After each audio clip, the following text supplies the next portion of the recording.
форумнан кейін мынандай сұрақ алдым. Не себептен сен жыртылып өзіне үлкен форумды жасадың дейді да. Сен бір акиматта жұмыс жасамайсың, немесе бір мәдени басқармада жұмыс жасамайсың. Неге дейді. Мен осыны түсіне алмадым деген адамдар көп болды. Білесіздер ме? Бұны сіз түсінбеуіңіз де мүмкін. Оған адамның түсіну үшін санасы өсу керек. Екіншіден, әрбір адамның ойына салынған ой ол жаратушыдан. Менің ойыма осы ой қашан келді? Міне қоғамдағы мен осы нәрсені көрсету керекпін.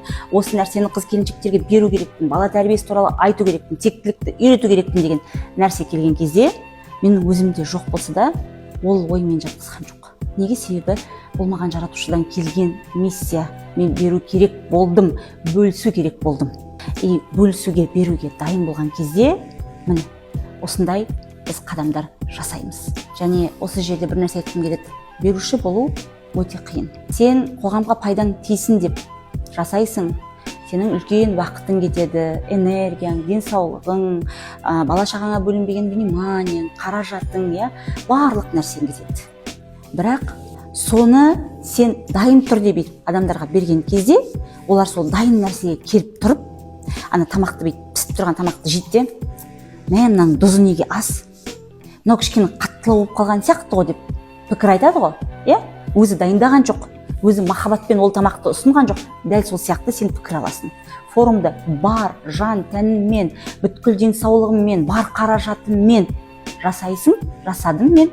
Бірақ соңында еститін нәрсең қой. Ол да миллион теңгеге келген шығар, артыққа келмейді. Қой, мына жерде неге жылайсыңдар? Жылайтындай нәрсе болған жоқ қой.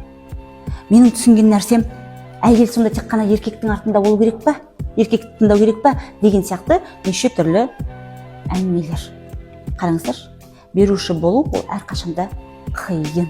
Артында қалған қарыздарыңмен қаласың, осындай сөздермен қаласың, кеткен денсаулығыңмен қаласың. Мен әлі күнге бір айдың шамасында уақыт өтсе де энергиямды толтырып бола алмай жатырмын да. Настолько менің сол 2 айдың ішінде бүткіл күш қуатым суырылып кетті. Себебі бір өзім жүріп жасадым. Бір өзім. Міне осы нәрсе бағаланбайды. Қаншама біздің ақын жазушыларымыз бар шындықты айтып, халықтың көзін ашқысы келсе де, аша алмай кетіп қалып жатыр. Ең өкініштісі де мінекей осы.